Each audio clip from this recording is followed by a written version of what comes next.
You are lying."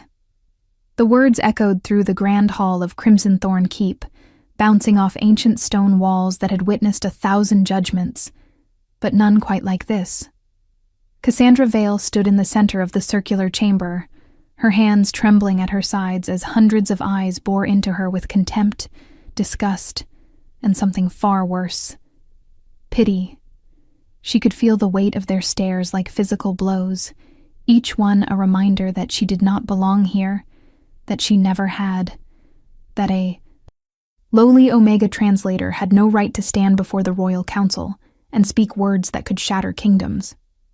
"You are a liar and a traitor to this realm," Counselor Aldrich continued, his voice dripping with righteous fury as he paced before her like a predator circling wounded prey. "You have fabricated an ancient prophecy to insert yourself into matters far above your station, to interfere with a union that will bring peace and prosperity to our people." Cassandra opened her mouth to defend herself, to explain once more what she had discovered in the forbidden archives, but her voice came out as barely a whisper, lost in the murmurs of agreement that rippled through the assembled nobles and court officials. Lady Vivian Blackthorn sat upon the dais beside the empty throne, her posture perfect, her midnight hair cascading over bare shoulders, her crimson lips curved in a smile that did not quite reach her cold amber eyes. She looked every inch the future queen, draped in silks that cost more than Cassandra would earn in 10 lifetimes, her presence commanding and absolute. When she spoke, her voice was honey and poison mixed together in equal measure. "I understand that some Omegas develop unhealthy fixations," Vivian said, her tone suggesting she was being extraordinarily generous by even addressing such a distasteful subject. "It must be difficult, working in the shadows of the library, surrounded by stories of grand romance and destiny, while your own life remains so very ordinary. But to accuse me, to claim that I am not the true mate of Alpha King Thorn, to forge ancient texts in a desperate bid for attention." She paused, shaking her head with practiced sorrow. "It is truly pathetic." The hall erupted in agreement, voices rising in a crescendo of condemnation that made Cassandra's ears ring. She wanted to run, to disappear, to wake up from this nightmare that had consumed her life ever since she had made the fatal mistake of speaking the die. Truth. 3 weeks ago, everything had been different. 3 weeks ago, Cassandra had been invisible in the best possible way, spending her days in the dusty corners of the royal library, translating ancient texts that most wolves had forgotten existed. She had been content, or at least she had convinced herself she was content, with her small room in the servants' quarters, her simple meals taken alone, her evenings spent reading by candlelight. She had never aspired to greatness. Never. Imagined she could be anything more than what she was, a wolfless Omega whose parents had died when she was young, leaving her with nothing but a gift for languages and a mind that hungered for knowledge. The head librarian, Marcus Graythorn, had been kind enough to give her a position when she was barely 16, recognizing that her ability to read and translate the old tongues was rare and valuable, even if the girl herself was not. For 8 years, she had served faithfully, asking nothing, expecting nothing, grateful simply to have a place in the world. Then she had been assigned to catalog the newly discovered cache of scrolls from the Shadowmere archive, texts that had been sealed away for 3 centuries, considered too dangerous or too sacred to be read by common eyes. But the upcoming royal wedding required verification of certain ceremonial rites, and someone needed to translate the old marriage customs to ensure the ceremony was performed correctly. Cassandra had approached the task with her usual meticulous care, cross-referencing each scroll with the existing historical records, noting discrepancies and variations in the ritual descriptions. It was during this process that she had found it, a prophecy scroll that should not have existed, written in a dialect so ancient that even she struggled to decipher its meaning at first. The Prophecy of the Lunar Scribe, it was called, and it spoke of a time when the true king would rise, when old bloodlines thought extinct would resurface, when a mate bond forged by the moon goddess herself would challenge the established order and restore balance to a kingdom that had strayed from its sacred path. The words had made her skin prickle with an inexplicable energy as she read them, her fingers tracing the faded ink as if drawn by invisible threads. The prophecy described the true mate of the Crimson King in specific detail, marked with signs that could not be mistaken or replicated. She will bear the silver mark upon her heart, the prophecy stated. She will speak with the voice of the ancients, and her wolf shall sleep until the moment of her greatest peril, awakening only when truth demands to be heard. Her blood carries the memory of the first pack, and in her veins runs the power to read what is written in soul and stone alike. Cassandra had felt her own heart stutter as she read those words, because she understood what they meant, understood the implications that she did not want to consider. She had always been told she was wolfless, broken, incomplete. Every Omega should experience their first shift by age 16, should feel the presence of their wolf as a constant companion and guide. But Cassandra had felt nothing, an emptiness where that primal connection should exist, a silence that had marked her as lesser in the eyes of their society. She had learned to accept it, to build her identity around her human mind and scholarly abilities, to pretend it did not hurt when she saw other wolves shift and run beneath the full moon, while she remained behind, forever separate. But the prophecy suggested something different, something that made her pulse race with a mixture of terror and desperate hope. What if her wolf was not absent, but sleeping? What if there was a reason for the silence, a purpose she had never imagined?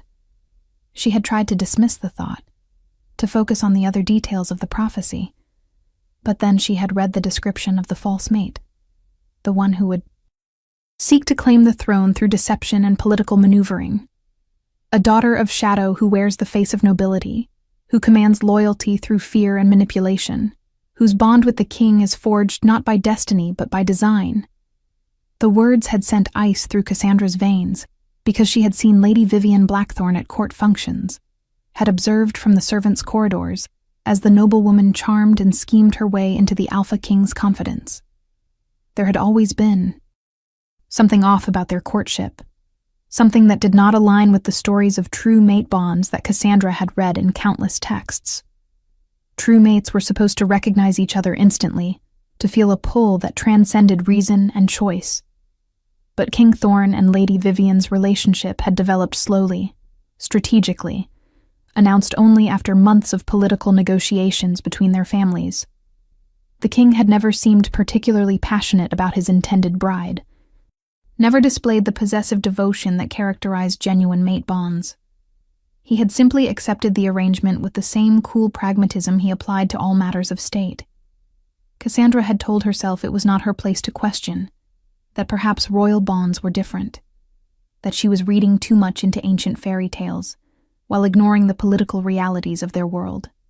She had tried to set the prophecy aside, to continue with her assigned cataloging and forget what she had discovered. But the silver mark mentioned in the prophecy haunted her thoughts, because Cassandra had been born with a birthmark directly over her heart, a silvery starburst pattern that her caretakers had always dismissed as a cosmetic oddness, nothing more. She had kept it hidden beneath her clothes her entire life, self-conscious about the way it seemed to shimmer faintly in certain lights, as if containing some luminescence of its own. No one had ever suggested it might mean anything significant, and she had certainly never connected it to destiny or prophecy or any grand design. Yet the more she studied the ancient text, the more the pieces seemed to align in ways she could not ignore. She spoke multiple ancient languages, could read texts that baffled even the most educated scholars. Her wolf had never awakened, remaining dormant in a way that matched the prophecy's description perfectly. And the mark, the undeniable silver mark that she had carried since birth, positioned exactly where the prophecy indicated it should be. The probability of all these factors aligning by pure coincidence seemed impossibly small, and Cassandra had spent enough years working with historical texts to recognize patterns when they emerged. She had agonized over what to do with this information for 3 days, barely sleeping, unable to eat, her mind spinning through scenarios and consequences.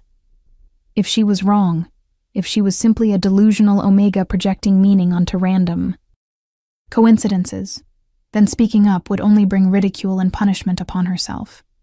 She would lose her position, her home, possibly her life if the accusation was considered treasonous. But if she was right, if the prophecy was genuine, and Lady Vivian was indeed deceiving the king and the entire kingdom, then staying silent would be an even greater betrayal. The royal wedding was scheduled for the next full moon, only 4 weeks away, and once that bond was sealed through the sacred ceremony, it would be nearly impossible to break regardless of what truth might later emerge. Cassandra had never considered herself brave, had spent her entire life avoiding conflict and attention, keeping her head down and her opinions to herself. But something about the prophecy called to her in a way she could not explain, a certainty that resonated in her bones and blood, insisting that this was why she had survived when her parents died, why she had been given the gift of languages, why she had been brought to this library at this specific moment in time. Finally, she had gathered her courage and requested an audience with the head librarian, showing him the prophecy and explaining her concerns. Marcus Graythorne had listened with increasing alarm, his weathered face growing pale as he read the ancient text for himself. He had known Cassandra for years, had never known her to engage in flights of fancy or dramatic exaggerations. She was reliable, methodical, painfully honest in all her assessments. When she finished explaining her theory, including the detail about her own birthmark and dormant wolf, Marcus had been silent for a long moment before speaking. "If you are correct," he had said carefully, "then you are putting yourself in terrible danger by revealing this. Lady Vivian's family is powerful, and they will not tolerate any threat to this alliance. But if you are correct and we say nothing, then we are allowing our king to be bound to a false mate, which is an abomination in the eyes of the moon goddess herself." He had looked at her with something like respect, mixed with deep concern. "You understand that once we bring this to the council, there will be no going back. They will investigate every aspect of your claim, and if they find you have fabricated any part of this, the punishment will be severe." Cassandra had nodded, her throat tight with fear, but her resolve holding firm. "I understand," she had whispered, "but I have to try. If there is even a chance that I am right, that the prophecy is real, then how can I stay silent?" Marcus had squeezed her shoulder gently, a fatherly gesture that had nearly broken her composure. "You are braver than you know, child," he had said. "Let us pray that your courage is rewarded rather than punished." He had taken the prophecy scroll and arranged for an emergency session of the Royal Council, citing the discovery of documents that pertained directly to the upcoming royal wedding. Cassandra had been summoned to present her findings, and she had entered the grand hall with her heart pounding so hard she thought it might burst from her chest. She had stood before the assembled nobles and officials, her voice shaking but clear, and explained what she had discovered. She had shown them the prophecy, translated it word for word, and then, with hands trembling so violently she could barely unfasten the buttons, she had revealed the silver mark upon her chest, proving that at least one physical aspect of the prophecy aligned with her own body. The reaction had been immediate and catastrophic.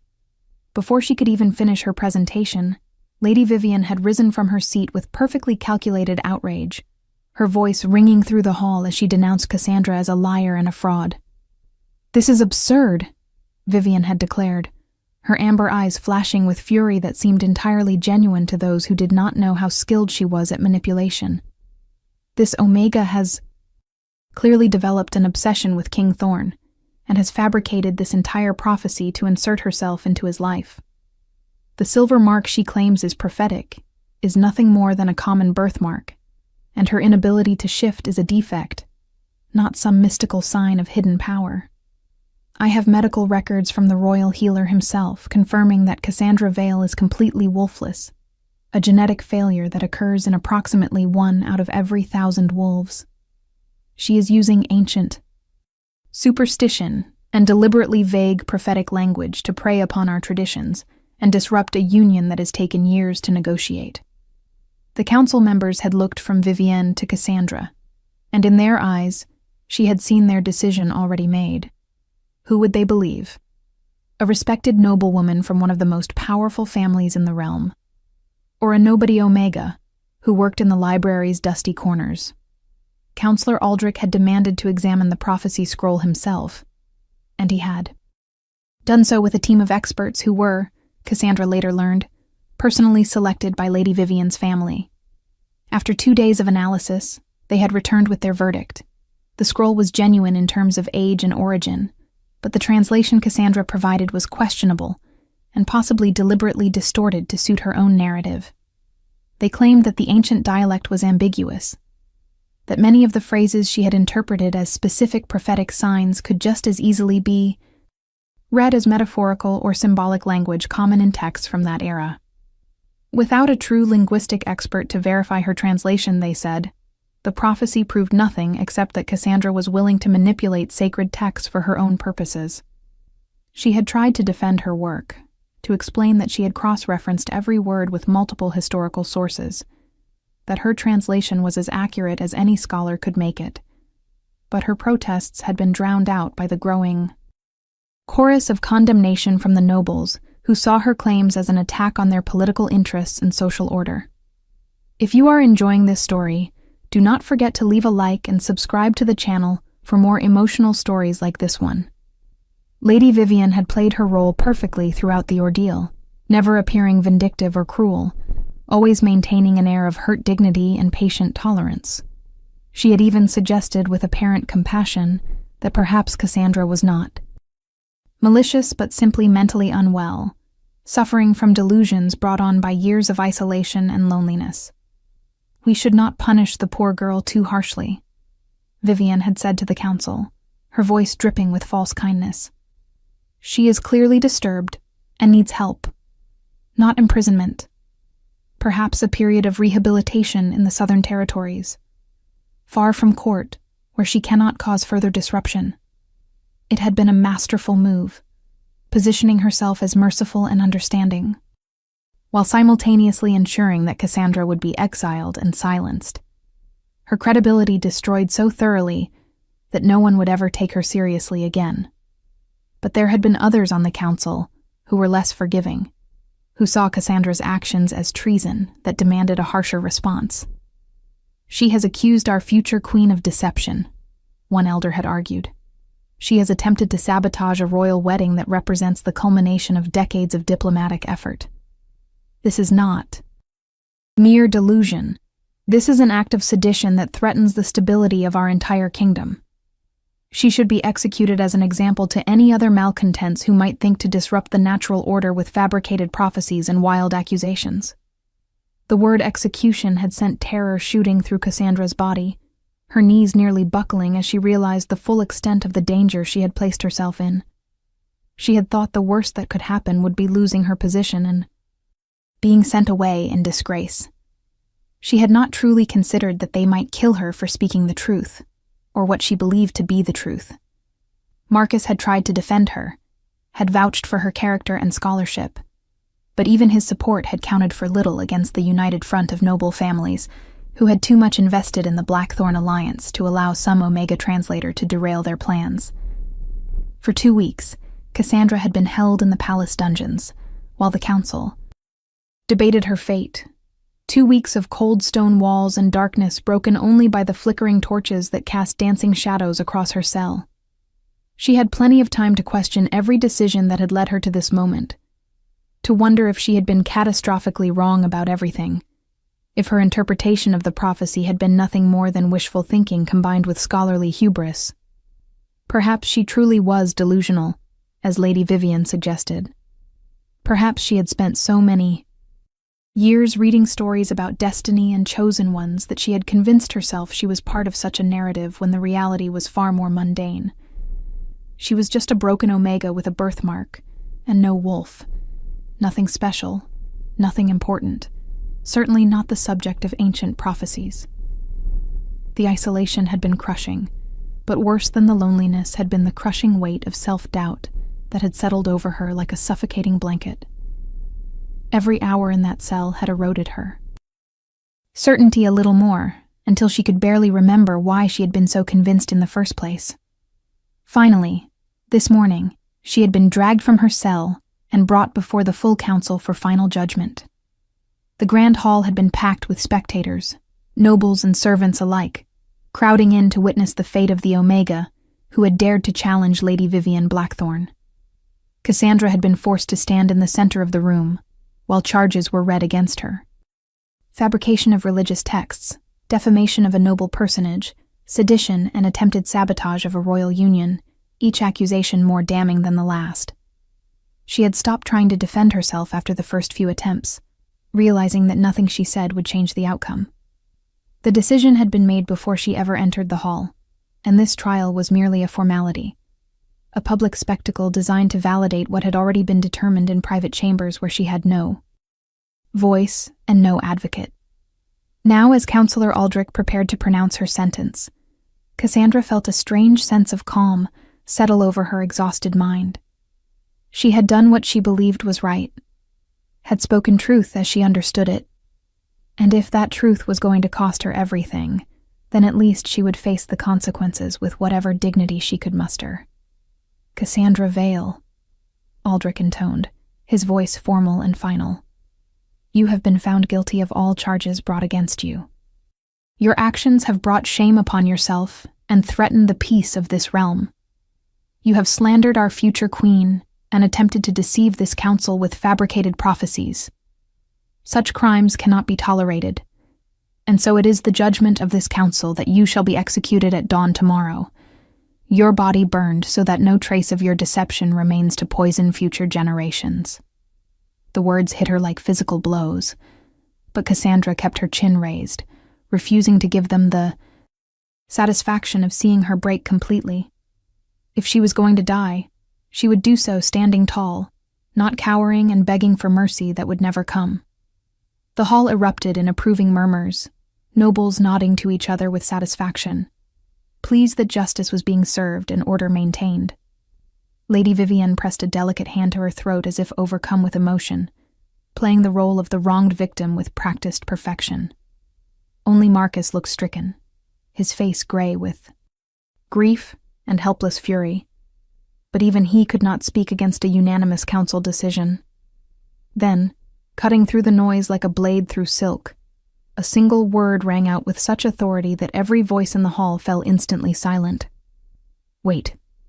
The command had not been shouted, yet it filled every corner of the massive chamber, resonating with a power that made the ancient stones themselves seem to vibrate in response. Cassandra's heart stopped as she recognized that voice, deep and cold, and absolutely uncompromising.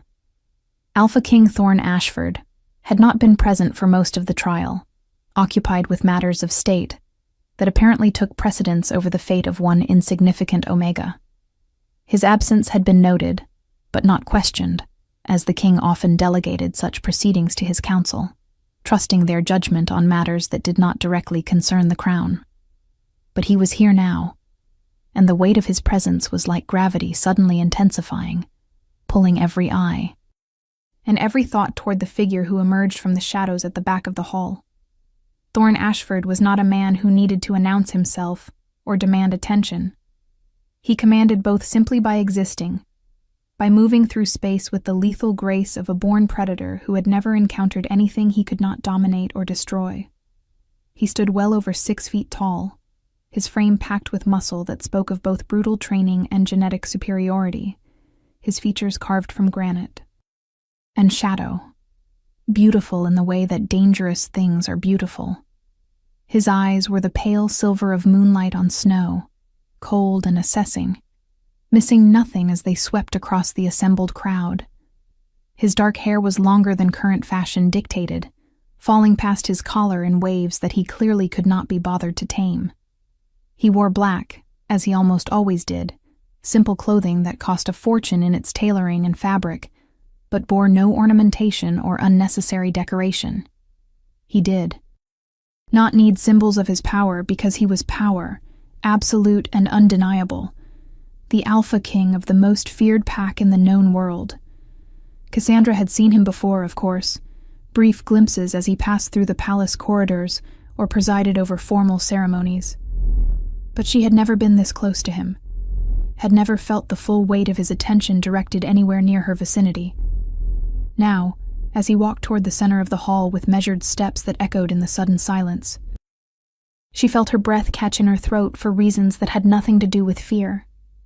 There was something about him that called to a part of her she did not understand, something that made her skin prickle with awareness, and her pulse race with an energy that was definitely not terror.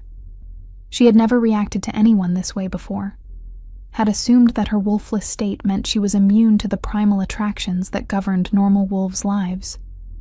Yet every instinct she possessed was suddenly screaming at her to pay attention, to not look away, to memorize every detail of this moment as if her life depended on it. Thorn stopped directly in front of where she stood, so close that she could smell the scent of winter pine and cold steel that clung to him. He did not look at her. Not yet. His gaze fixed instead on the council members who had gone very still in their seats. When he spoke, his voice was quiet, but no one in the hall would have dared to miss a single word. "I have been listening to these proceedings from the observation gallery," he said, and Cassandra felt shock ripple through her, because that meant he had been present the entire time, had heard every accusation and every defense, had watched her public humiliation and condemnation without intervening.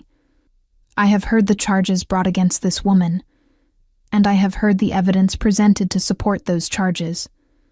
I have also heard what has not been said, the questions that have not been asked, the truths that have been carefully avoided in favor of convenient conclusions."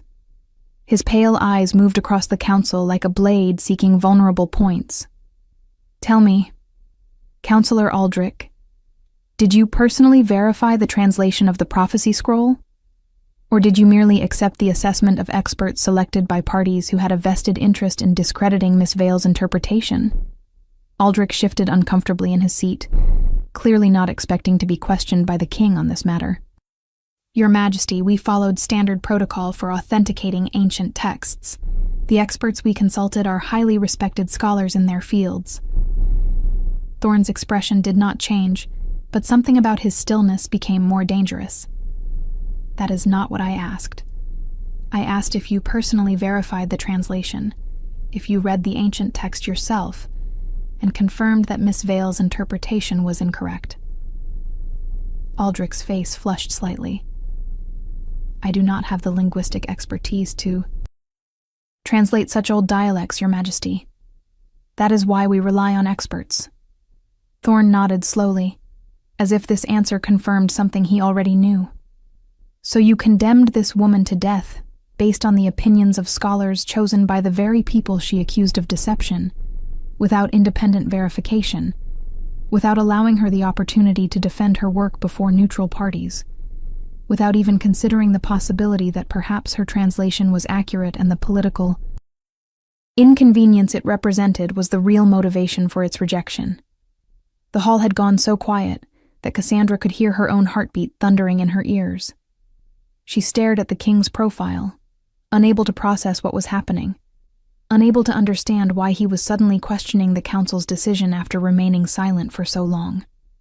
Lady Vivian had risen from her seat on the dais, her perfect composure showing the first cracks of genuine concern. "Thorn," she said, using his given name with the familiarity of an intended bride, "surely you are not suggesting that we should give credence to this girl's wild accusations. The prophecy she claims to have found is conveniently aligned with her own physical characteristics, and her interpretation relies on assumptions that cannot be proven. She is clearly disturbed and has wasted enough of the council's time."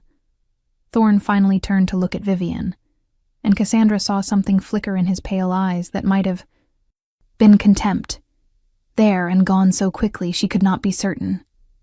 "I am suggesting," he said with lethal calm, "that before we execute someone for translating a text, we should at minimum ensure that her translation was actually incorrect. Otherwise, we are not administering justice. We are simply silencing uncomfortable truths with violence. What do you think will happen next? Leave your predictions in the comments below. Vivian's amber eyes narrowed slightly, her mask of gentle nobility slipping just enough to reveal the calculating predator beneath. If you doubt the council's judgment, then by all means, Your Majesty, conduct your own investigation. But the wedding is less than 2 weeks away, and we cannot afford to let this disruption continue indefinitely. Every day we delay is another day that rumors spread, and our enemies see weakness in our unity. It was a clever move, reminding Thorn and everyone present of the political stakes involved, of the alliances that hung in balance, of the consequences that would follow if this wedding did not proceed as planned. But Thorn seemed unmoved by her veiled threat, his attention shifting at last to Cassandra herself.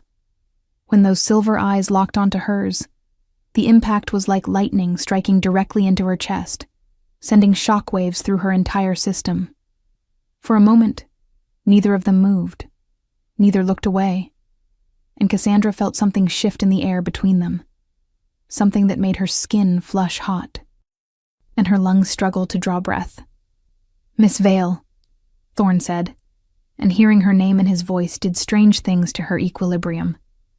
"The prophecy scroll you discovered, do you still maintain that your translation was accurate?"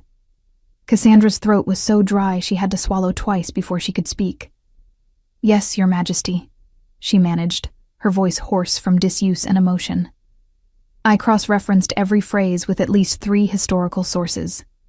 I am as certain of my translation as it is possible to be when working with texts that old." Thorn studied her for a long moment, and she had the unsettling sensation that he was seeing far more than just her physical appearance, that he was reading her intentions and her character in ways she did not understand. "And the marks and signs the prophecy describes," he continued, "you believe they refer to you specifically?" This was the moment that had gotten her into this disaster, the moment where she had claimed to be part of some grand destiny, instead of simply presenting her academic findings. She could lie now, could back away from the personal claims, and perhaps earn herself a lighter sentence. But something about the way Thorn was looking at her made dishonesty impossible.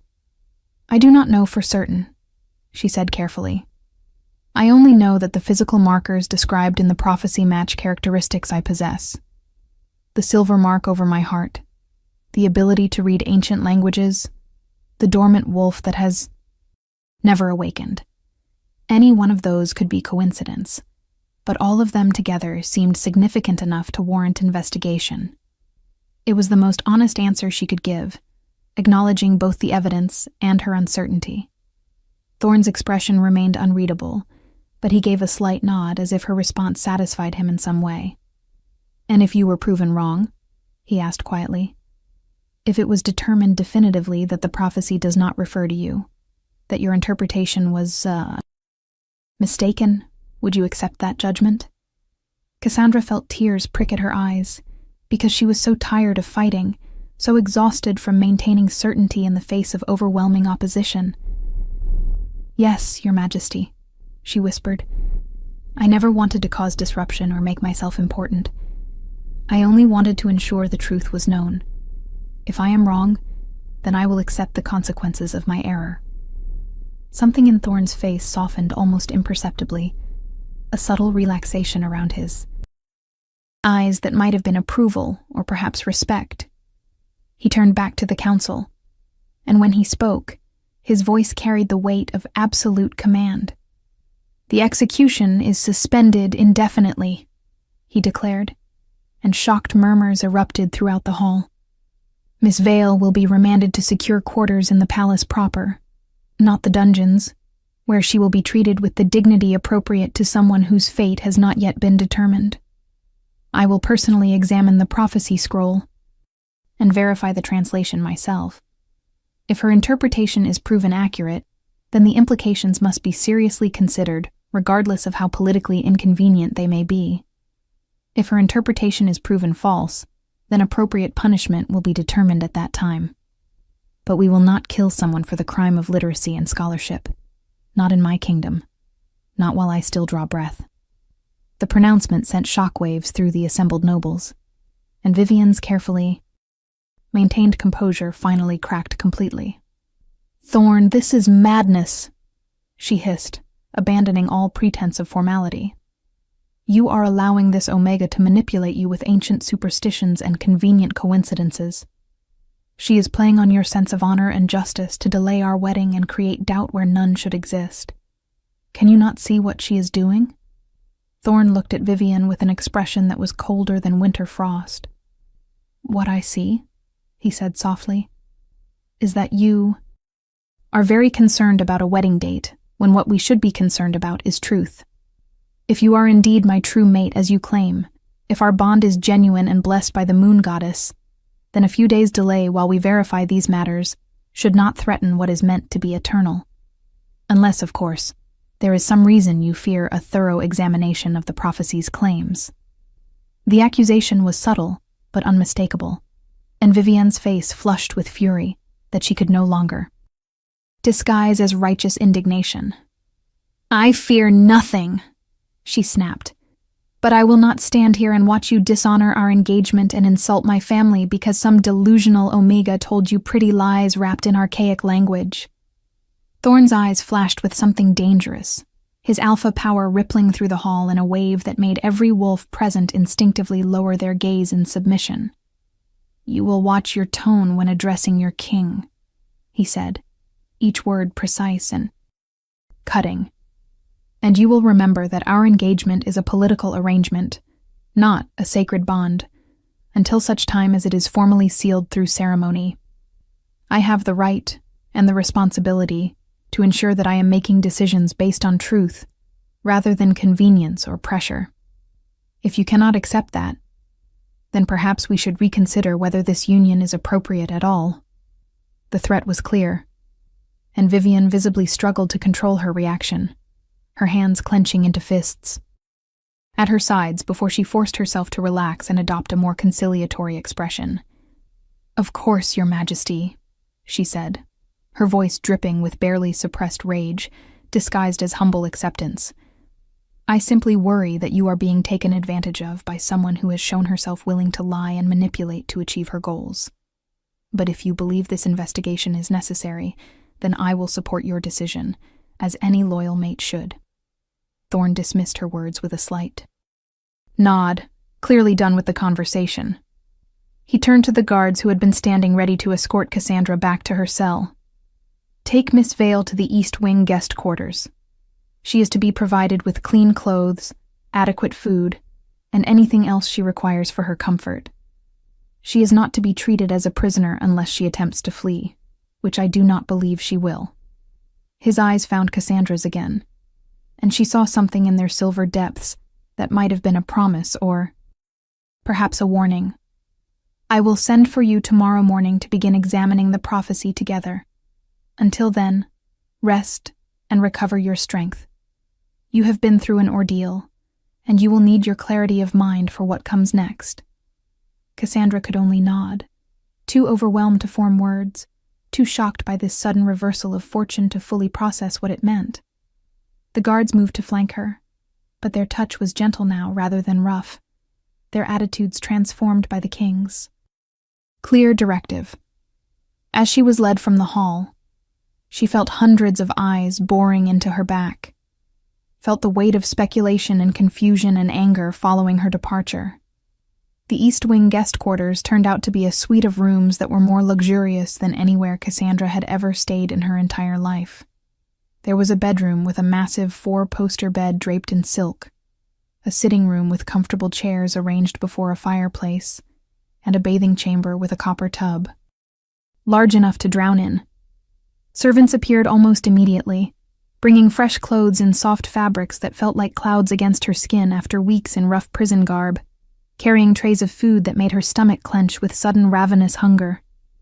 They prepared a bath for her, heating water until it steamed and adding oils that filled the air with lavender and chamomile. Cassandra dismissed them as soon as she could, needing solitude to process everything that had happened, needing space to think, without eyes, watching her every move. She sank into the hot water, and let herself cry for the first time since this nightmare began. Great heaving sobs that shook her entire frame as weeks of terror and stress and exhaustion finally found release. She had been so certain she was going to die, had spent the past 2 weeks preparing herself mentally for execution, and now suddenly she had been granted a reprieve she did not understand, and definitely did not trust. Why had the king intervened? Why now, at the very last moment, after sitting silently through the entire trial? What did he hope to gain by questioning the council's verdict and delaying his own wedding? Nothing about his behavior made sense unless he actually believed there might be truth in her claims, unless he was genuinely willing to risk his political alliances to investigate a prophecy that most people dismissed as ancient superstition. But that seemed impossible, because Thorne Ashford was known throughout the realm as a pragmatic ruler who made decisions based on logic and strategy, rather than sentiment or faith. He had taken the throne at 19 after his father's death in battle, had spent the past decade consolidating power and expanding territory through a combination of military might and shrewd diplomacy. He was respected and feared, but not known for being particularly spiritual or interested in prophecies and divine intervention. So why would he care about an Omega, translator's interpretation of some dusty old scroll? Unless, Cassandra thought, with a sudden chill that had nothing to do with the cooling bathwater, unless he had his own reasons for wanting to delay or prevent his marriage to Lady Vivian. Perhaps this was all just a convenient excuse, a way to extricate himself from an engagement he regretted, without appearing weak or indecisive. She climbed from the bath and dressed in the simple but elegant gown the servants had left for her, a deep blue fabric that complemented her dark hair and made her gray eyes look almost silver in certain lights. There was a mirror in the bedroom, and Cassandra studied her reflection with critical assessment, trying to see what the king had seen when he looked at her. She was not beautiful like Lady Vivian, did not possess that polished perfection that came from noble breeding and expensive cosmetics.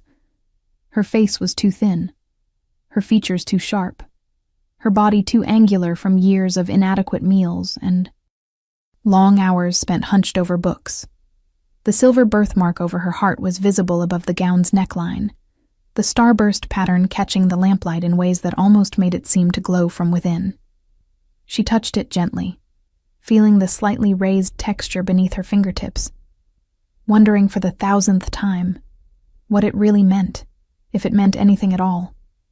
Tomorrow she would face the king again, would sit with him and examine the prophecy that had destroyed her life, and might yet save it. She had no idea what to expect from that encounter, no way to predict whether Thorne's intervention would ultimately help or harm her cause. Sleep came fitfully that night, her dreams haunted by images of silver eyes and prophecies written in blood, of wolves running beneath a full moon while she watched from behind glass walls that would not break no matter how hard she struck them. She woke multiple times in the unfamiliar bed, disoriented and anxious, her heart racing with adrenaline that had nowhere to go. By the time dawn light began filtering through the curtains, she had given up on rest entirely, rising to pace the sitting room while waiting for whatever would come next. The summons arrived shortly after breakfast, a young servant appearing to inform her that the king requested her presence in the royal archives. Cassandra followed the girl through winding corridors she had never accessed before, parts of the palace reserved for royalty and high ranking officials. They passed guards who watched her with open curiosity, nobles who whispered behind their hands as she went by, servants who quickly averted their eyes as if afraid that looking at her too directly might bring down the same fate upon their own heads. The royal archives were located in the oldest part of the palace, a circular tower that predated the current structure by at least 2 centuries. The walls were lined floor to ceiling with shelves containing documents and scrolls and books that represented the accumulated knowledge and history of the Crimson Thorn Pack and its predecessors. Windows set high in the stone walls allowed natural light to filter down in dusty beams, illuminating particles that danced through the air like tiny stars. The space smelled of old paper and leather and time itself, familiar scents that helped calm Cassandra's racing nerves. Thorn was already there when she arrived, standing before a large wooden table where the prophecy scroll had been, carefully unrolled and secured with weights at each corner. He wore simple clothes again, dark trousers and a white shirt, with the sleeves rolled up to reveal forearms corded with muscle and marked with scars that spoke of battles fought and survived. His long hair was tied back from his face, and the morning light caught in his pale eyes, making them seem almost luminous. He looked up as she entered, and Cassandra felt that same electric jolt of recognition she had experienced in the hall. That same inexplicable pull that made her want to move closer, even though every rational instinct warned her to maintain distance. "Miss Vale," he greeted her with a slight nod. "Thank you for coming." She almost laughed at the formal courtesy, as if she had any choice in the matter, as if refusing a king's summons was an option available to her.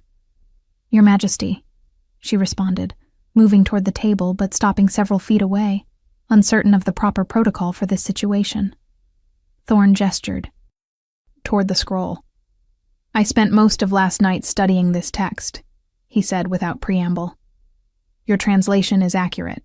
In fact, it is the most precise rendering of this particular dialect that I have ever seen.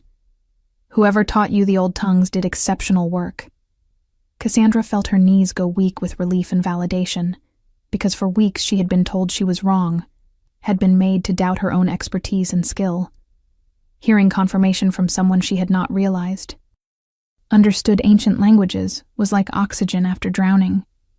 "My mother taught me," she heard herself say, the words emerging before she could stop them. "She was a scholar before she died, studied the old texts as a hobby, even though she was just an omega with no official position. She used to say that language was the only immortality available to people like us, that if we could read and preserve the words of those who came before, we would never truly be forgotten." Thorn's expression shifted slightly, something almost like sympathy crossing his features. "She sounds like a wise woman," he said quietly. "I am sorry you lost her." Cassandra swallowed against the sudden tightness in her throat. "Thank you, Your Majesty." They stood in silence for a moment, and Cassandra found her gaze drawn to the prophecy scroll, to the words she had read so many times she could recite them from memory. "If my translation is correct," she ventured carefully, "then what does that mean for your engagement to Lady Vivian?" Thorn moved around the table, coming closer to where she stood, and Cassandra had to force herself not to step back from the intensity of his presence. "It means," he said slowly, "that I have been aware for some time that Vivian is not my true mate, that our engagement was based on political calculation rather than destiny. It means that I have been searching for my actual mate for years without success, wondering if perhaps the moon goddess had simply not chosen one for me. And it means," he paused, his silver eyes boring into hers with an intensity that made her breath catch, "that when you walked into the council chamber 3 weeks ago, and I felt a pull unlike anything I had ever experienced before, I finally understood why my wolf had rejected every other female who had tried to claim that bond." Cassandra's world tilted sideways as the implications of his words sank in. "You felt it too?" she whispered, barely able to believe what she was hearing. "The mate bond. When did you know? If you want to see how this story ends, make sure you are subscribed with notifications on." Thorn's lips curved in something that was not quite a smile, but held a hint of dark amusement. "I knew the moment you revealed that silver mark," he said. "My wolf recognized you instantly, tried to break free and claim you right there in front of the entire court. It took every ounce of control I possessed to remain still and silent while they condemned you to death." Cassandra felt anger flash through her shock. "Then why did you not say anything? Why did you let them put me through that trial? Let them throw me in a cell for 2 weeks? Let them sentence me to execution? If you knew I was your mate, how could you stand by and let them torture me like that?" Her voice was rising, all the fear and pain and humiliation of the past weeks pouring out in accusatory fury. Thorn did not flinch from her anger, did not order her to control herself or remember. her place. He simply watched her with those impossibly silver eyes and let her rage until it burned itself out. "Because," he said, when she finally fell silent, "if I had claimed you immediately, everyone would have assumed I was acting on lust or impulse, that I was allowing my base instincts to override my responsibilities to the kingdom. They would have seen it as weakness, as a king abandoning political duty for personal gratification. Vivienne's family would have had grounds to declare that engagement broken under false pretenses, which would have given them justification to retaliate politically or even militarily. And most importantly, he took another step closer. You needed to discover your own strength, your own worth, independent of my protection or validation. If I had saved you before you proved yourself, before you stood your ground and maintained your truth in the face of overwhelming opposition, then you would always wonder if you were just another weak Omega who needed a powerful male to rescue her." His words struck her like hammer blows because they carried an uncomfortable ring of truth. She had spent her entire life feeling weak and inadequate, had never believed she could stand up to power or defend herself against those who sought to destroy her. But she had done exactly that these past weeks, had maintained her position even when it meant torture and death, had refused to recant or apologize for speaking what she believed was truth. "That is a terrifying gamble to take with someone's life," she said, her voice shaking. "What if the council had executed me before you could intervene? What if your timing had been off?" Thorne's eyes darkened with something that might have been regret, or perhaps self-recrimination. "I would not have let it come to that," he said firmly. "I was monitoring the proceedings the entire time, prepared to stop them at any moment if the danger became too immediate. But I needed to wait until the last possible. Second, needed to let the situation reach its crisis point, so that when I did intervene, it would be clear to everyone that I was acting based on evidence and reason, rather than personal desire. And I needed you to see what you are capable of enduring and surviving, because the path ahead will not be easy, and you will need that strength you discovered in yourself." Cassandra shook her head, overwhelmed by the complexity of what he was describing. "I do not understand. If we are mates, if the prophecy is true, then surely that solves everything. We can simply announce the bond and break your engagement to Vivienne." Thorne's expression turned grim. "It is not that simple. Vivienne's family, the Blackthorns, control 3 of the 5 major territories that make up our kingdom. Breaking the engagement will be seen as an insult that demands retaliation, possibly even civil war. They have been positioning themselves for years to merge their power with mine through this marriage, and they will not give up that goal easily. More than that, you are an Omega, with no political connections, no family name, no resources or influence beyond your own abilities. The nobility will never accept you as their queen, without significant proof that you are who the prophecy claims. They will fight your legitimacy every step of the way, and many will see you as exactly what Vivienne accused you of being, an opportunistic nobody trying to manipulate their way into power." Each word was another weight added to Cassandra's shoulders, another obstacle she had not considered in her naive fantasy, that discovering the mate bond would somehow solve all their problems. "So what do we do?" she asked quietly.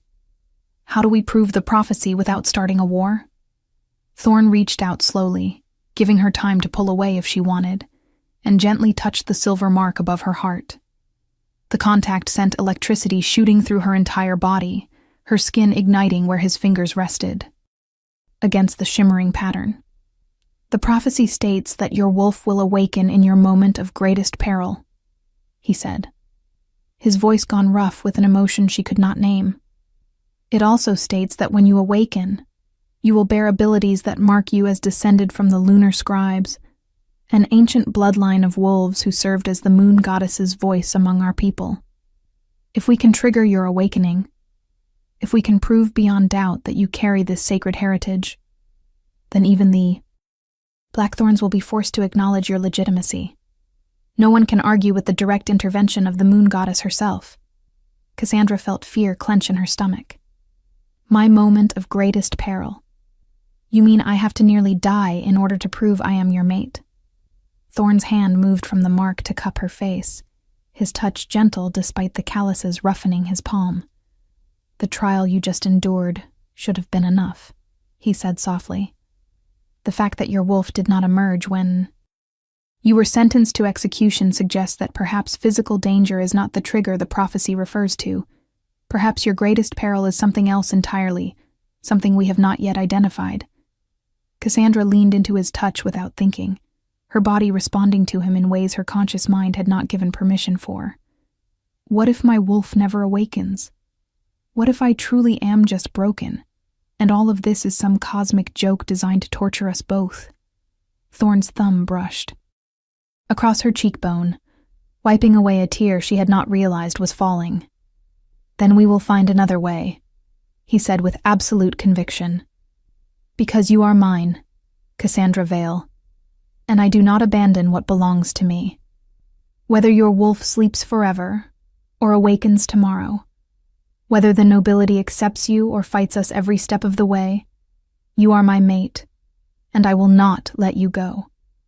The certainty in his voice, the possessive claim in his words, should have frightened her, or at least made her uncomfortable.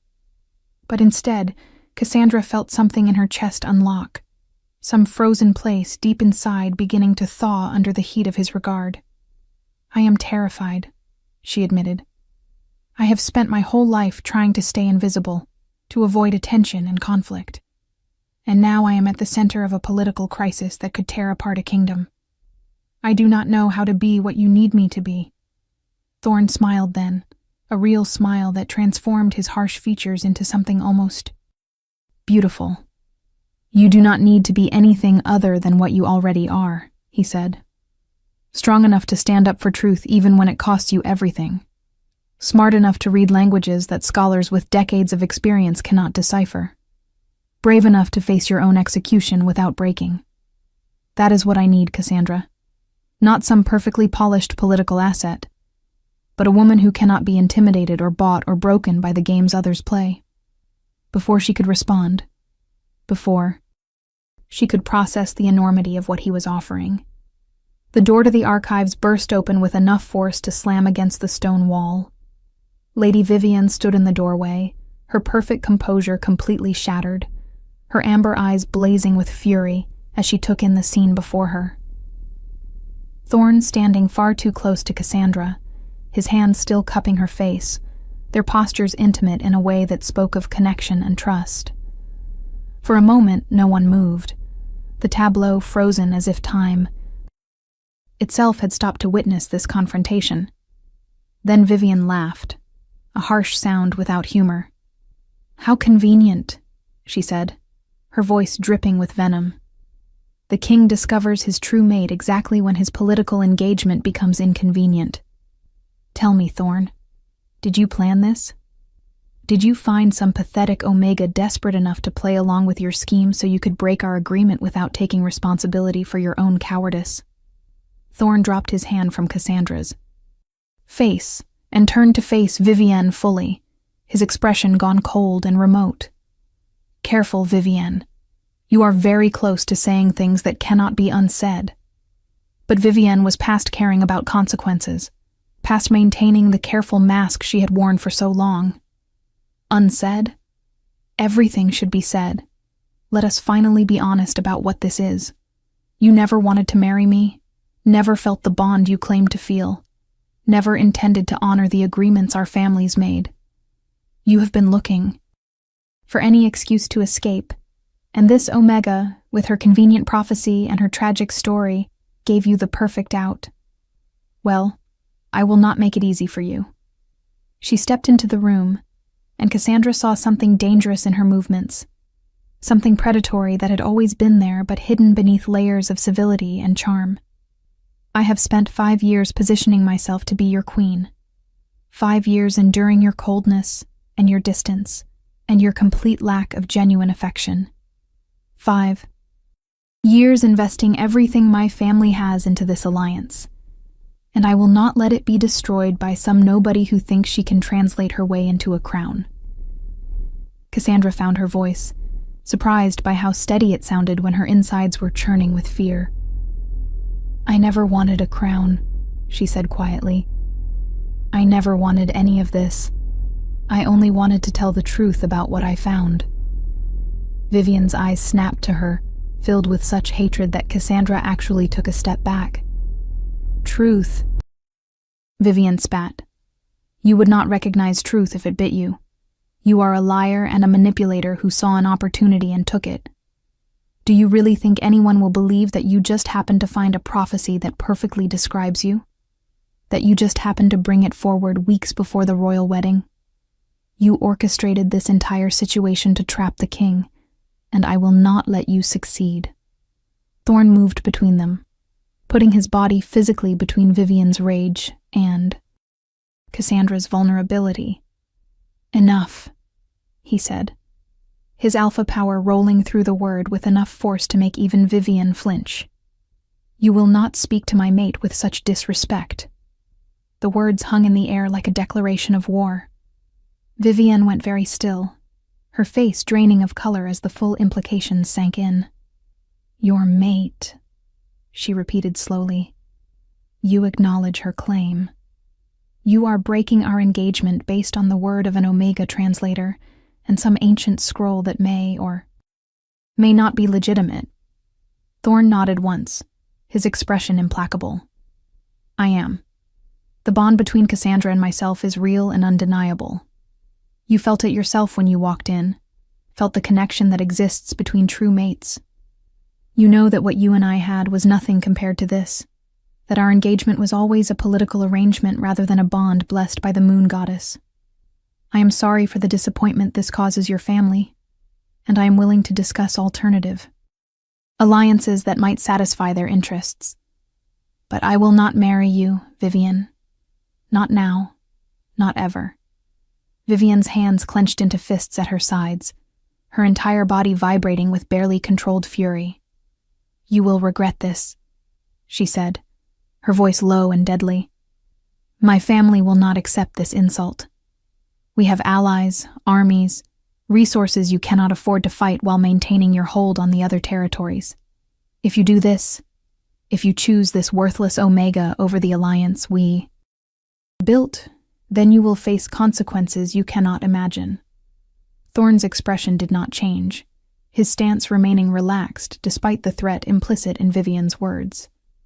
"Is that a declaration of rebellion?" he asked mildly. "Are you informing me that your family intends to move against their king because he has chosen to honor the sacred bond of true mates over a political marriage?" Vivian seemed to realize she had overstepped, had revealed too much of her family's intentions in her anger. She took a breath, visibly struggling to regain control of herself. "I am informing you that actions have consequences," she said more carefully, "and that breaking faith with powerful families creates enemies you may not survive making. But of course, the decision is yours, Your Majesty, just as the consequences will be yours to bear." She turned on her heel and swept from the room, her exit as dramatic and perfectly executed as everything else she did.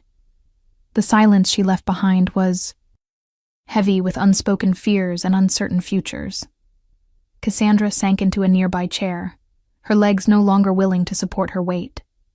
"She is going to destroy us," she whispered.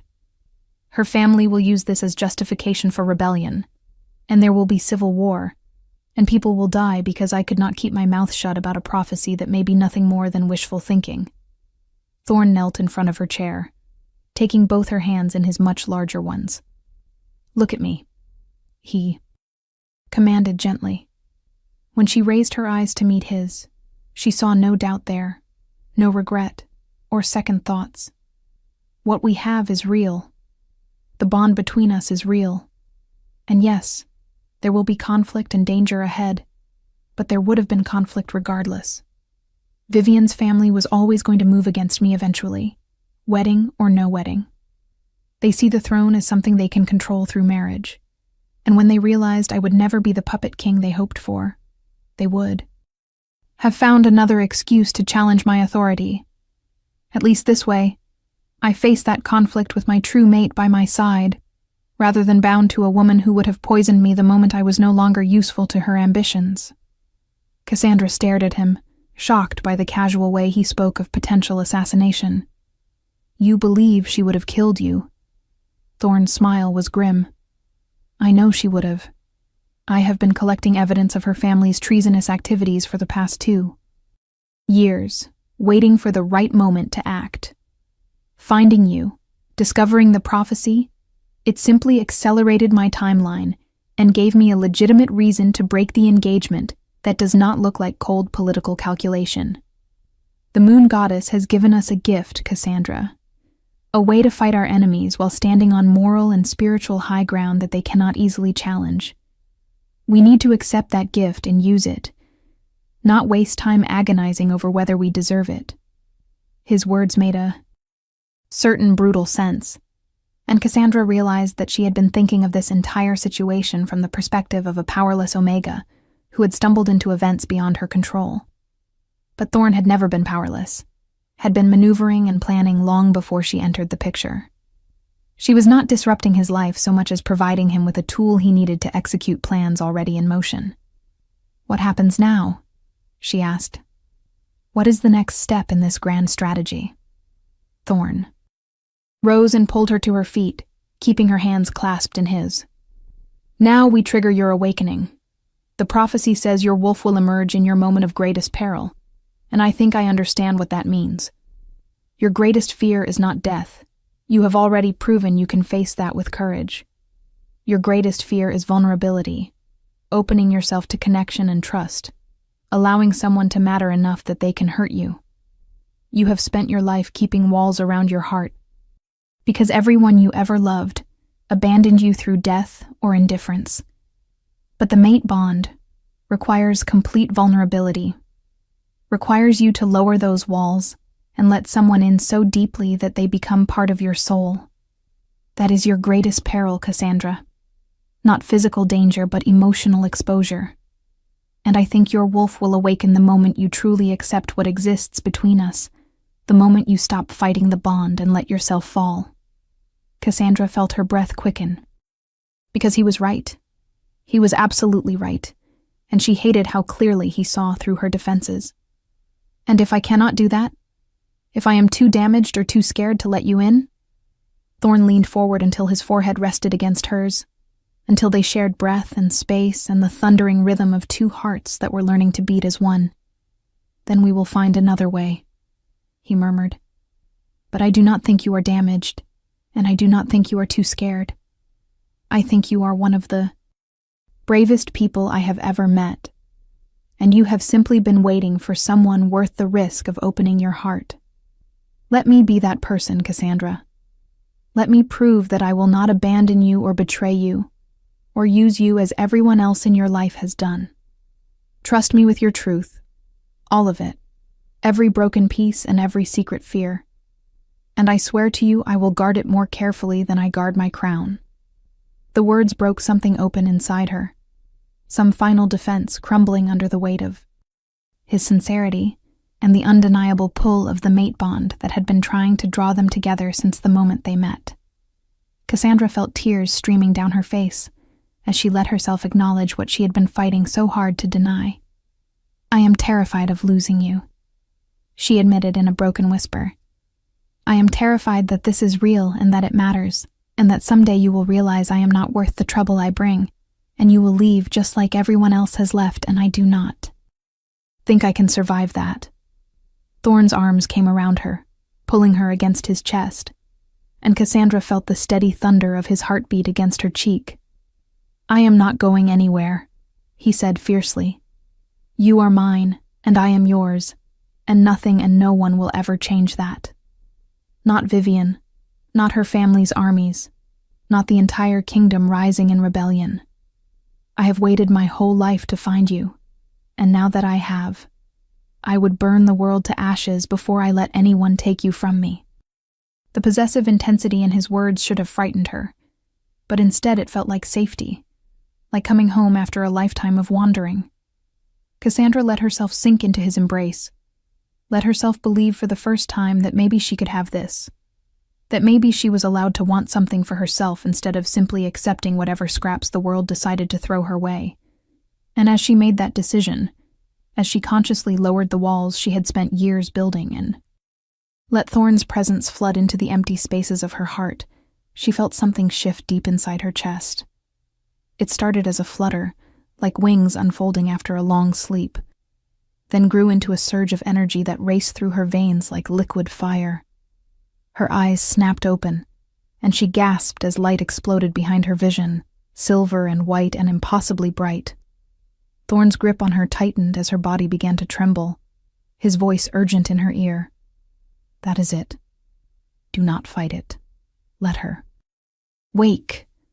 Your wolf is rising, Cassandra. I can feel her." And Cassandra could feel it too. Could feel something ancient and powerful stirring to life inside her, stretching and yawning like a creature emerging from hibernation. The sensation was overwhelming, terrifying and exhilarating in equal measure. Like every cell in her body was being rewritten to accommodate this new presence that demanded space and recognition. She could hear a voice. Not words exactly, but emotions and impulses. A consciousness that was separate from her own yet intrinsically connected, part of her in a way that nothing else had ever been. "Mine," the voice seemed to say, and Cassandra knew it was referring to Thorn, knew that her wolf recognized her mate with a certainty that transcended doubt or fear.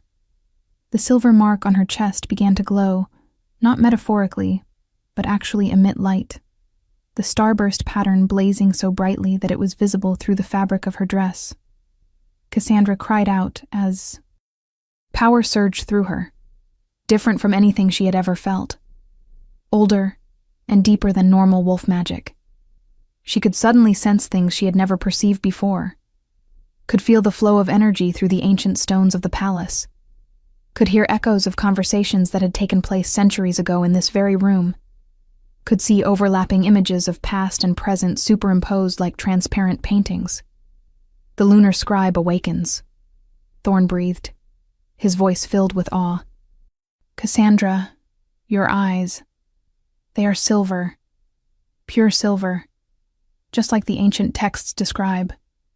Cassandra blinked, and the overlapping visions began to clear, reality asserting itself over the ghostly impressions of history that had momentarily overwhelmed her senses. She looked down at her hands and saw them glowing faintly with the same silver light as her birthmark, saw energy crackling between her fingers like captured lightning. "What is happening to me?" she whispered, her voice sounding strange even to her own ears, layered with harmonics that had not been there before. Thorn cupped her face again, grounding her with his touch, his presence anchoring her to the present moment. "You are becoming what you were always meant to be," he said. "The prophecy is being fulfilled right before our eyes. You carry the bloodline of the lunar scribes, wolves blessed by the moon goddess herself, to serve as her voice and her memory among our people. That is why you could read the ancient texts when no one else could, why languages come so naturally to you. It is not just scholarship. It is your birthright, your sacred heritage, manifesting through the skills you developed." The silver glow was beginning to fade now, receding back beneath her skin, but Cassandra could still feel it there, a reservoir of power waiting to be called upon. Her wolf was still present, no longer silent but humming with contentment at finally being acknowledged, finally being given space to exist. "I can feel her," Cassandra said wonderingly. "My wolf. She is here. She has always been here, just waiting." Thorn smiled, genuine joy lighting his features in a way that transformed him from intimidating king to simply a man relieved and happy. "She was waiting for this moment, waiting until you were ready to accept the full truth of who you are. And now that she has awakened, now that the prophecy has been proven before our very eyes, no one will be able to deny your legitimacy. You are not just my mate, Cassandra. You are the moon goddess's chosen vessel. a living link to our people's most sacred traditions. The nobility will have no choice but to accept you." Cassandra wanted to share his optimism, wanted to believe that everything would be simple now that her wolf had awakened. But she had learned too much about politics and power in the past weeks to think that proof would be enough to overcome entrenched opposition. "Vivienne will not give up," she said quietly. "Neither will her. Family. They have too much invested in their plans to simply walk away because of a prophecy, no matter how dramatically it manifests." Thorn nodded, his expression growing serious again. "You are right. Which is why we need to move quickly and decisively. Tomorrow, I will call a grand assembly of all the major houses. I will present you as my true mate, demonstrate your abilities as a lunar scribe, and formally break my engagement to Vivienne. There will be uproar, possibly violence, but with your wolf awakened and the prophecy proven, we will have the moral authority to weather the storm. The common people will support us, because they still revere the old ways, still believe in the sanctity of true mate bonds and the moon goddess's will.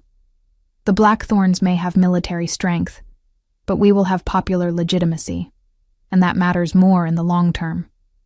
It was a bold plan, aggressive and risky, but Cassandra could see the logic in it. Better to seize the initiative and control the narrative than to allow their enemies time to organize opposition and spread lies about what had transpired. "What do you need from me?" she asked, accepting that her life had irrevocably changed, that there was no going back to obscurity and safety now. Thorn's eyes blazed with silver fire that matched her own newly awakened gaze. "I need you to be exactly what you are. Stand beside me tomorrow and let them see the truth of our bond, the reality of your heritage. Trust in your power and in our connection, and do not let their fear and anger make you doubt yourself. We are about to change the course of history, Cassandra Vale. We are about to prove that the moon goddess still speaks to her children, that destiny and true love are not just fairy tales, but forces that can reshape kingdoms. Are you ready for that?" Cassandra took a deep breath, feeling her wolf stir with anticipation and eagerness, feeling the weight of the prophecy settling onto her shoulders like a mantle she was finally strong enough to bear. "I am ready," she said, and meant it with every fiber of her being. "Let us show them what truth looks like when it refuses to be silenced." The next morning dawned cold and clear, winter sunlight streaming through high windows as nobles and common folk alike flooded into the grand assembly hall.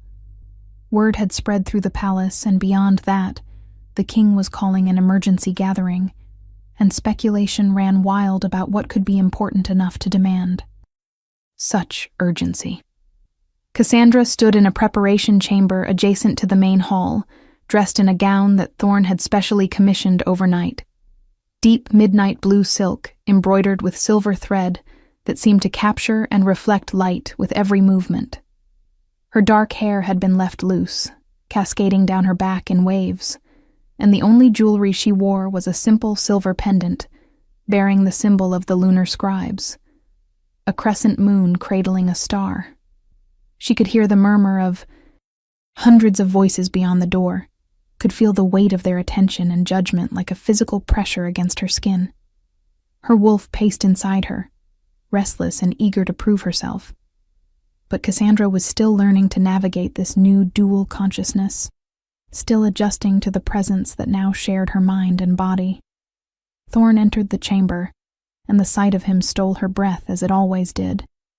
He wore formal ceremonial attire, black and silver that marked him unmistakably as their sovereign, a crown of twisted silver resting on his dark hair. But it was his eyes that held her, pale silver meeting her own newly transformed gaze, with an intensity that spoke of promises and challenges yet to come. "Are you ready?" he asked for the second time in as many days. Cassandra nodded, reaching out to take the hand he offered. "I am ready," she confirmed. "Let us face them together." Thorn laced his fingers through hers, the mate bond thrumming between them. Like a living current, visible to anyone with eyes to see it as faint silver light that seemed to connect their joined hands. Together, he agreed. Always together from this moment forward. They walked through the doors side by side, and the assembly hall fell silent as hundreds of eyes turned to witness their entrance. Cassandra could see Lady Vivian standing near the front with her family, her perfect face a mask of cold fury barely held in check. Could see the council members who had condemned her to death, now watching with expressions ranging from shock to calculation to something that might have been awe. Could see common servants and guards lining the walls, their faces hopeful and wondering, drawn to the silver light that surrounded her and Thorn like a visible manifestation of destiny itself. Thorn led her to the raised platform at the front of the hall, positioning her beside the throne rather than below it, marking her as his equal in a way that sent clear messages about his intentions. When he spoke, his voice carried to every corner of the vast space, amplified by natural acoustics and alpha power combined. I have called this assembly to announce a change that will affect the future of our kingdom, Thorn began, his tone formal but carrying an undercurrent of fierce conviction. 3 weeks ago, a prophecy was brought to the attention of this court, a prophecy speaking of true mates and ancient bloodlines, and the moon goddess's will manifesting in our time. That prophecy was dismissed by many as fabrication and deception. But I stand before you now to declare that the prophecy was real, its translation was accurate, and its fulfillment has begun. Cassandra Vale is my true mate, blessed by the moon goddess herself, carrier of the lunar scribe bloodline that we thought extinct. Last night, her wolf awakened for the first time, and with that awakening came proof of her heritage that cannot be denied or dismissed. He turned to Cassandra, his expression softening with visible affection and pride. "Show them," he said gently. "Let them see the truth." Cassandra took a steadying breath, then closed her eyes and reached for the power she had only just discovered, the reservoir of silver energy that pulsed in time with her heartbeat. When she opened her eyes again, they were glowing pure silver, bright enough to be seen clearly even from the back of the hall. The birthmark on her chest blazed to life, the starburst pattern shining through the fabric of her gown like a captured star. And as she raised her hands, silver fire danced between her fingers, ancient power responding to her will in ways that made the very air shimmer with energy.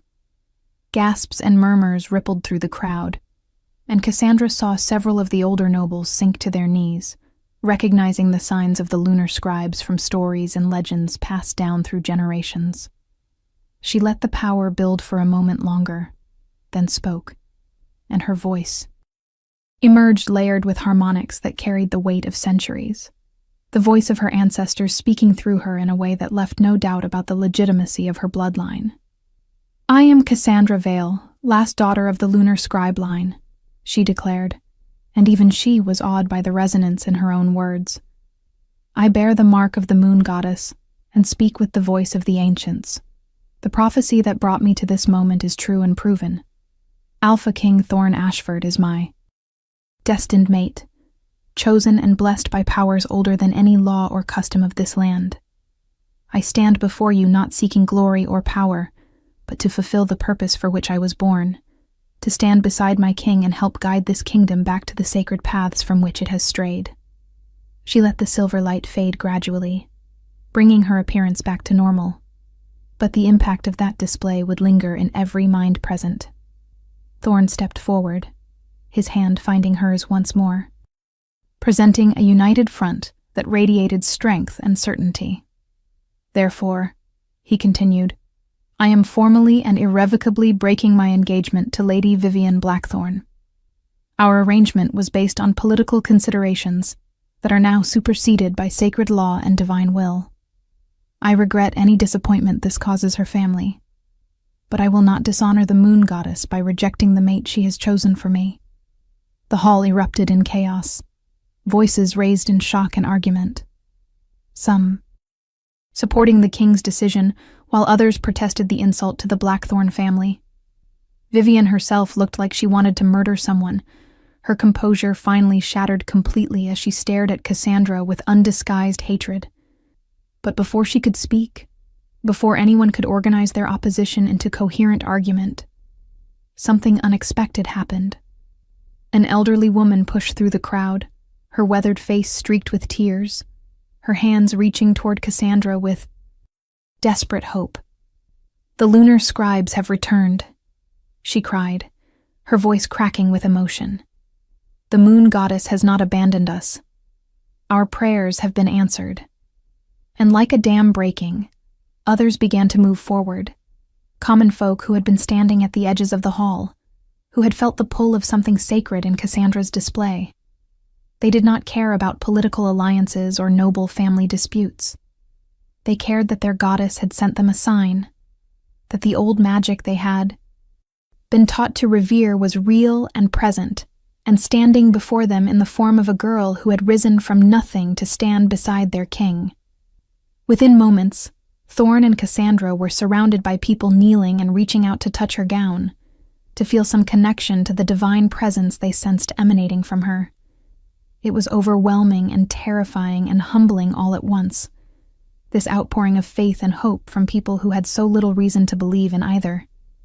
Thorn's guards moved to create space, but he stopped them with a gesture, allowing the common folk their moment of connection with something they had thought lost forever.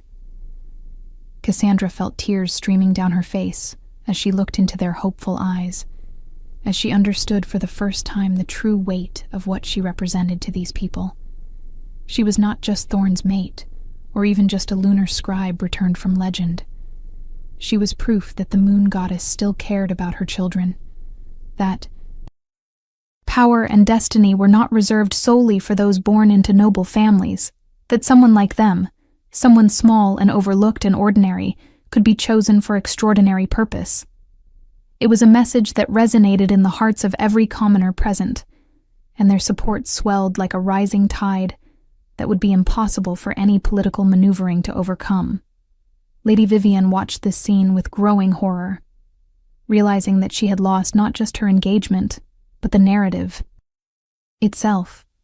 She could rally nobles and armies, could leverage her family's political influence and military might, but she could not compete with the religious fervor Cassandra inspired, could not fight the kind of popular legitimacy that came from being seen as the moon goddess's chosen instrument. The game had changed in ways Vivienne had not anticipated, and for the first time in her carefully calculated life, she was on the losing side of a conflict she could not manipulate or control. Father, Lord Marcus Blackthorn, stepped forward from where the family had been standing, his face purple with rage. "This is blasphemy," he roared, his voice cutting through the celebrations. "That girl is using tricks and theatrics to deceive you all. The lunar scribes are extinct, and anyone claiming to be one of their line is a fraud and a heretic. King Thorn has been bewitched, manipulated into breaking sacred vows and insulting our house. We will not stand for this. The Blackthorn family formally withdraws its support from the crown and calls for a council vote on the king's fitness to rule." The threat was naked and undeniable, a declaration of rebellion wrapped in procedural language. The hall went silent again, the celebration dying as everyone waited to see how Thorn would respond to such a direct challenge to his authority. Thorn's expression remained calm, but Cassandra could feel the fury burning beneath his controlled exterior, could sense through their bond how much he wanted to simply crush this opposition with overwhelming force. But he was a king, not a tyrant, and he understood that how he handled this moment would determine whether they faced a brief rebellion or a prolonged civil war that could tear the kingdom apart. "Lord Blackthorn," Thorn said quietly, his voice somehow more dangerous for its lack of volume. "You have every right to be disappointed by the breaking of our engagement agreement. You have no right to question my fitness to rule based on my decision to honor the sacred bond of true mates over a political arrangement. If you wish to withdraw your house's support, that is your prerogative. But understand that you will be standing against not just your king, but against the will of the moon goddess herself, as demonstrated before hundreds of witnesses. Consider very carefully whether that is a position you want to defend." The challenge was clear, and Lord Blackthorn's face grew even redder as he struggled to find a response that would not make him look like he was defying divine will, while still maintaining his position of outraged nobility. Before he could formulate an answer, another voice rang out from the crowd, this one belonging to Councillor Aldrich, the same man who had so eagerly condemned Cassandra weeks earlier. "Your Majesty," Aldrich said, and Cassandra was shocked to hear something like shame in his tone. "I stand corrected and humbled by what I have witnessed today. I was wrong to dismiss Miss Vale's claims. Wrong to doubt the authenticity of the prophecy she brought forward. The display we have just seen leaves no room for skepticism.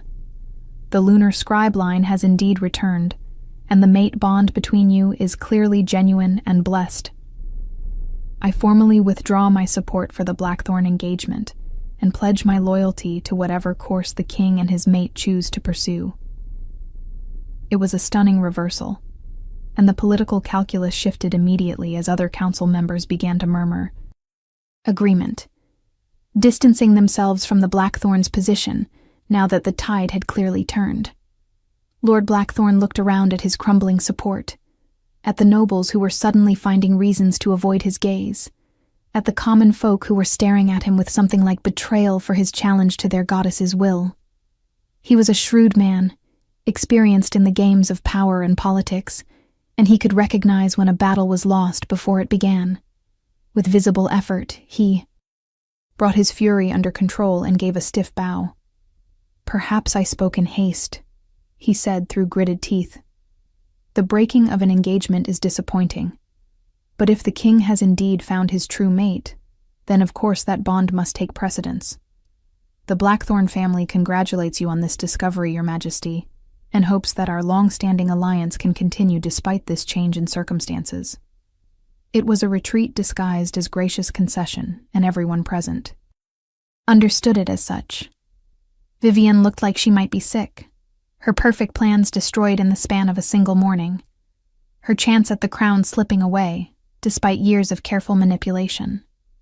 But she was her father's daughter, and she knew when to accept defeat, gracefully, rather than compound humiliation with futile resistance. She sank into a formal curtsy, her voice steady, despite the hatred burning in her eyes. "I wish you every happiness, Your Majesty. May your mate bond bring you the fulfillment you seek." Thorn accepted these false congratulations with a slight nod, knowing better than to push for genuine sincerity from people who had just lost everything they had worked toward. "Thank you, Lord Blackthorn, Lady Vivian. I hope that in time we can rebuild the friendship our houses once enjoyed." It was diplomatic fiction, the polite lie that allowed everyone to save face while accepting the new reality. The Grand Assembly continued for another hour, with various nobles coming forward to pledge their support and loyalty, to witness formally the breaking of one engagement and the announcement of a true mate bond that would reshape the kingdom's future. Through it all, Cassandra stood beside Thorn, her hand in his, her newly awakened wolf humming with contentment at the public recognition of their bond. It was overwhelming and exhausting, but also exhilarating in a way she had never imagined, this feeling of belonging and purpose that came from standing in her truth, without apology or shame. When the formal proceedings finally concluded, Thorn led her from the hall to a private balcony overlooking the palace grounds. The winter sun was high overhead now, casting long shadows across the snow-covered gardens. They stood together in silence for a moment, processing everything that had just transpired. "We did it," Cassandra finally whispered. "We actually did it. They accepted me." Thorn pulled her into his arms, holding her close as if he needed the physical contact to believe she was real. "They had no choice but to accept you once they saw the truth. You were magnificent, Cassandra. Powerful and graceful and absolutely certain. That is the queen they will come to love and respect." Queen. The word sent a shiver through Cassandra that had nothing to do with the cold air. She had barely adjusted to the idea of being Thorn's mate, and now she was expected to rule beside him, to lead a kingdom that had almost executed her weeks. Ego. I do not know how to be a queen, she admitted. I do not know anything about politics or diplomacy or managing nobles who will spend every day looking for ways to undermine me. Thorn pressed his lips to the top of her head, his breath warm against her hair. Then you will learn, the same way you learned ancient languages and translated texts that baffled experts. You are brilliant and resilient and stronger than you give yourself credit for. And you will not be alone in this. I will teach you everything I know, and together we will build something better than what came before. Cassandra tilted her head back to look up at him, at this man who had risked civil war and political chaos to claim her, who had seen value in an Omega translator when the entire world dismissed her as worthless. Why me? She asked softly. Out of all the wolves in this kingdom, all the noble females who would have been easier to accept as queen, why did the moon goddess choose me for you? Thorn's smile was tender as he cupped her face between his hands. Because you are exactly what I needed. Not someone who would agree with everything I said, or support every decision I made. Not someone who came to this bond with political agendas or family expectations. You came with nothing but your truth and your courage and your refusal to compromise your integrity, even when it would have been easier and safer to stay silent. That is what a king needs in his mate, Cassandra. Someone who will stand beside him not because it is convenient or profitable, but because they believe in the same fundamental truths about honor and justice and doing what is right regardless of the cost. You make me better simply by existing, by reminding me what real strength looks like. The words broke through the last of Cassandra's defenses, the final walls crumbling as she let herself fully accept the impossible gift she had been given. I love you, she said, and saying it out loud felt like stepping off a cliff into open air, terrifying and liberating in equal measure. I know I probably should not say it so soon, that we barely know each other in conventional ways, but I feel it so strongly it seems dishonest to pretend otherwise. I love you, Thorn Ashford, and I am grateful beyond words that the moon goddess chose to bind my fate to yours. Thorn's eyes blazed with silver fire as he leaned down to capture her lips in a kiss that seared through her entire being, claiming and promising and celebrating all at once.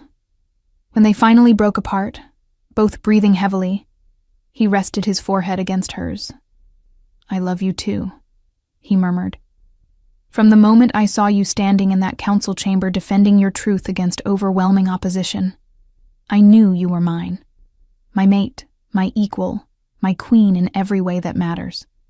We are going to face challenges and opposition and battles, both political and physical. But we will face them together, and we will win, because we have something our enemies do not. We have truth and destiny and a bond forged by the moon goddess herself that makes us unbeatable.